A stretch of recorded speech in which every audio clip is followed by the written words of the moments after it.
আসসালামু আলাইকুম ওরহমতুল্লাহ।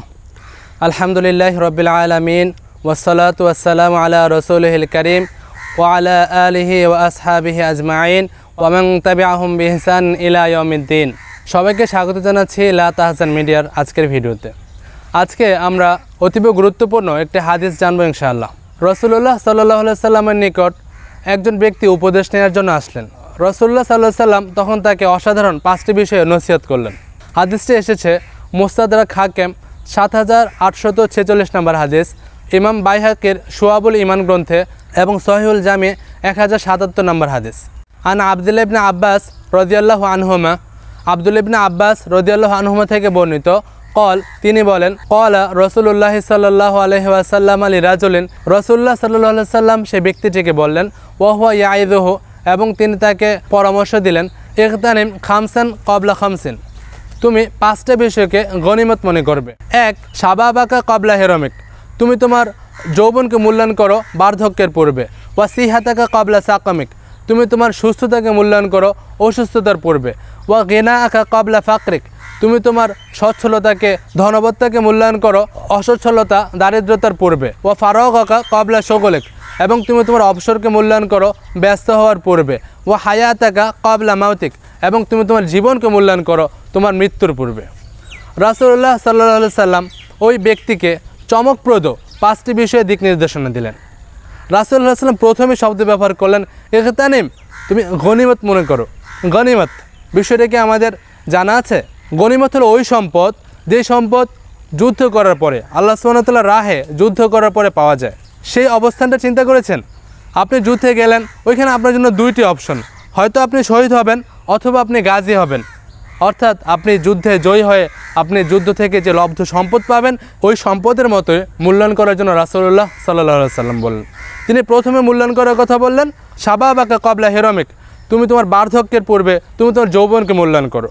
আর আল্লাহ সুবহানাহু ওয়া তাআলার নিকট যৌবনের ইবাদত সবচেয়ে প্রিয়, এবং আমরা সবাই জানি যে আরশের নিচে যে 7 শ্রেণীর লোক ছায়া পাবে, এর মধ্যে দ্বিতীয় হলো ওয়া শাআবুন নাশা ফি ইবাদাতিল্লাহ, সেই যুবক যে তার যৌবনকে তা আল্লাহ তাআলা ইবাদতে কাজে লাগায়।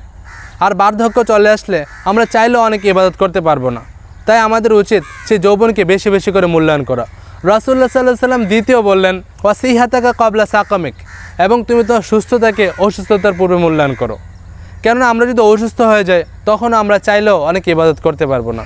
আমরা সুস্থ আছি, আল্লাহ সুবহানাহু ওয়া তাআলা অশেষ নিয়ামত ভোগ করছি, এই সুস্থতাকে আমাদের মূল্যায়ন করা উচিত। এরপর 3 নম্বরে রাসূলুল্লাহ সাল্লাল্লাহু আলাইহি সাল্লাম বললেন ওয়া গিনাআকা ক্বাবলা ফাকরিক, দারিদ্রতার পূর্বে তুমি তোমার সচ্ছলতাকে মূল্যায়ন করো। আমি সচ্ছল আছি, চাইলে এখন যাকাত সাদাকা বা অন্যান্য ইবাদতগুলি করতে পারি। আল্লাহ না করুন যদি আমাদের সেই আর্থিক অবস্থা ভালো না থাকে, তাহলে আমরা আর হয়তো অনেকগুলো ইবাদতই করতে পারবো না। তাই আমাদের সকলের উচিত আমাদের সচ্ছল অবস্থাকে মূল্যায়ন করা, আল্লাহ সুবহানাহু ওয়া তাআলার বেশি বেশি নিয়ামতের শুকরিয়া আদায় করা এবং বেশি বেশি করে দান সাদাকা করা। 4 নম্বরে রাসূলুল্লাহ সাল্লাল্লাহু আলাইহি সাল্লাম বললেন ওয়া ফারাগাকা ক্বাবলা শুগলিক, এবং তুমি তোমার অবসরকে মূল্যায়ন করো তোমার ব্যস্ততা বেড়ে যাওয়ার পূর্বে। আমরা যখনই অবসর সময় পাই তা দেখা যায় যে আমরা অনেক অশ্লীল কাজে বা অনিসলামী কাজে ব্যয় করি। ভাইয়েরা আমাদের এটা উচিত নয়, আমাদের অবসরকে পরিপূর্ণ মূল্যায়ন করা উচিত।